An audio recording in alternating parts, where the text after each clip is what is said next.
and welcome to Feed Your Fire. I'm your host, Kim Baker. In today's episode, we're going to talk about entanglements. You know, those situations we find ourselves in that are complicated, confusing, and can take away our serenity. Why do we find ourselves getting tangled up, and how do we get out of it? We're going to explore this as we prepare calamari, with its tasty tentacles that can draw us in. But in this episode, you get to choose your own adventure, putting the power of what happens next in your hands.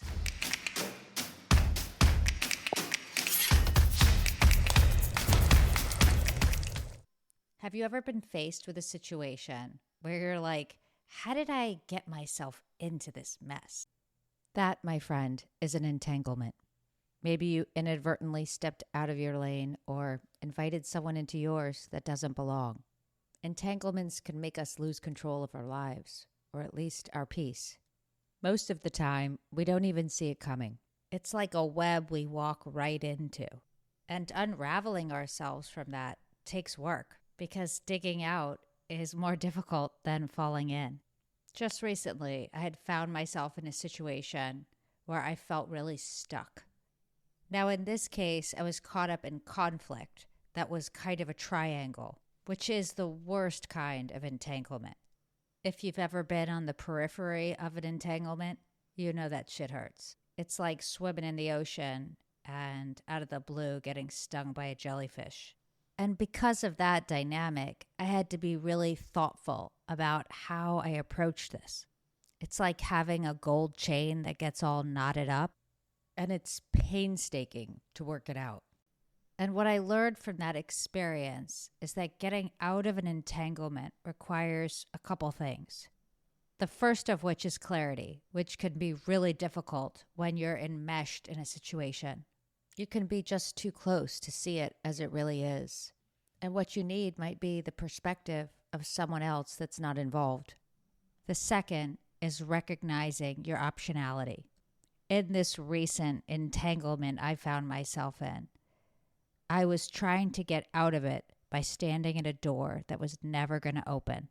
And the problem was I couldn't see any other way out. It wasn't until I was sharing my experience with a friend that I discovered a totally new approach. Now, what's important to share here is that was not derived from reframing the situation. It wasn't about letting something go. It was about redefining my goal. Now, originally, I was looking for fairness and equity, which seemed perfectly reasonable. But it takes two to tango. And with that not being an option, I had to move the goalpost. And instead, I started to think about what would make me feel most empowered. And the difference between those two goals were miles apart. But you see, at first, I didn't see that as an option. I had defined a successful outcome on one dimension, and it was limiting me. And in fact, this new way to measure the outcome based on my empowerment was wildly more satisfying. There was still a cost, of course, but this one had purpose. And I've thought about that scenario over and over again, because the idea of finding new options and redefining our success criteria is a positive way to flip the script. But I had to seek that out, and I had to choose it. And that's the other thing about entanglements. We have to decide that we want out. Now, because this was a conflict, it's much easier to know that you need an exit strategy. But sometimes entanglements can feel good. They could be quite comfortable. Staying in them might even be the path of least resistance. But here's the thing about entanglements. They're always compromising. And unencumbering yourself is an active process that requires choice. And so in today's episode, we're going to play our own version of Squid Game. Except here, our goal is to build you up, not break you down. In this version, there are no losers. And no matter what you choose, there's a prize waiting for you on the other side. And what I love about Squid for this episode is that people like it but they often overlook it. It may feel obscure, even though there are tons of ways to prepare it. And part of our exercise today is identifying new options and facing our entanglements head on. So today we're going to prepare squid 2 ways. The first being an easy grilled salad, and the second, fried calamari. Now, calamari is either cooked really fast or really slow. We're going for speed today. Either way, before you cook it, you're going to want to tenderize it. Now, I've got about a pound of calamari here, tubes and tentacles. And I'm going to put it in a container and fill that container with buttermilk. If you don't have buttermilk, use milk and just a little splash of lemon juice. Now pop that in the refrigerator and let it sit 30 minutes, an hour, if you can, overnight.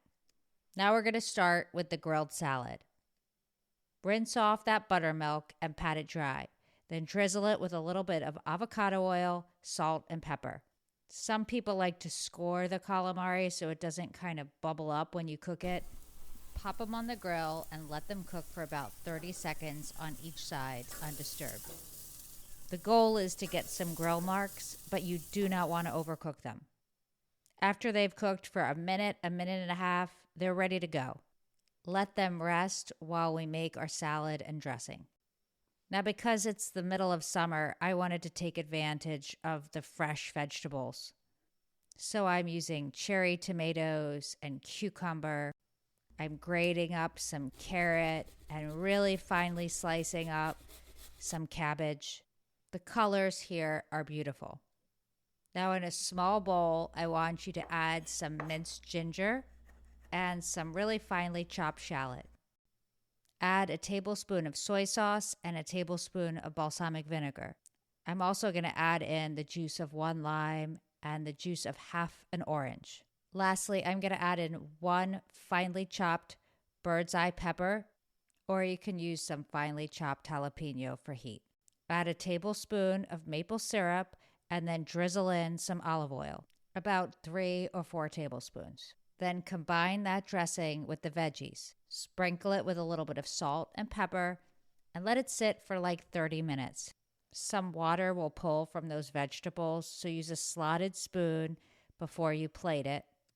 And then grab that grilled calamari and slice it really thin, about 1/8 of an inch thick. Add it on top of those veggies, sprinkle some really finely chopped basil, and toss it all up. I like to top this with a little bit of cilantro leaves. And that, my friends, is option 1. Now, option 2 is equally as simple, but it requires a totally different set of equipment. Instead of heating the grill, we're going to heat up our fryer. I'm going to grab the rest of the buttermilk soaked squid, and I'm going to drain it from that liquid. I'm going to slice these tubes about 1/4 inch thick, and I'm going to dredge them in a mixture of flour and cornstarch that's seasoned with a little bit of garlic powder, onion powder, paprika, and salt. Then I'm going to shake off the excess flour and pop them in a deep fryer at about 400 degrees. You're going to let them cook for 45 seconds, maybe a minute.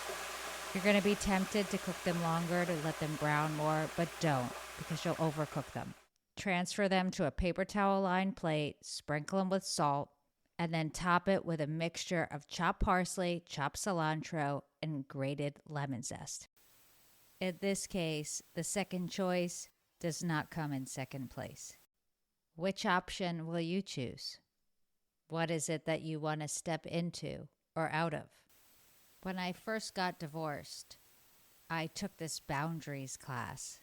Now, this was before Instagram therapy, and it was the first time I had ever even heard the word boundaries. And the concept kind of changed my life. I'm still not necessarily great at putting up those boundaries, but the class taught me my role in some of the problems that I was facing. And it was like, as I started digging in, I was halfway to China. I started to be able to identify the currents that were pulling me into these entanglements. A fear of disappointing others, a sense of self that hadn't been fully explored.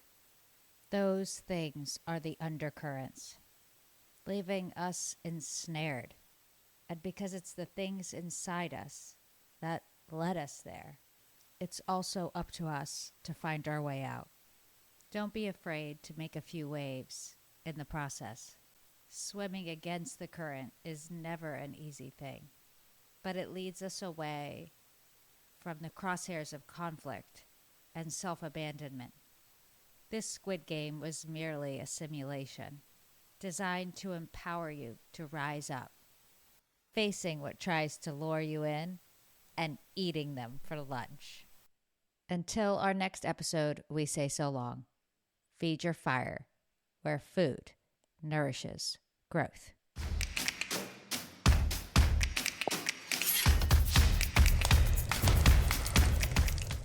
Feed Your Fire is sponsored by Kasari Consulting, where insight meets innovation. That's KASARI Consulting.com.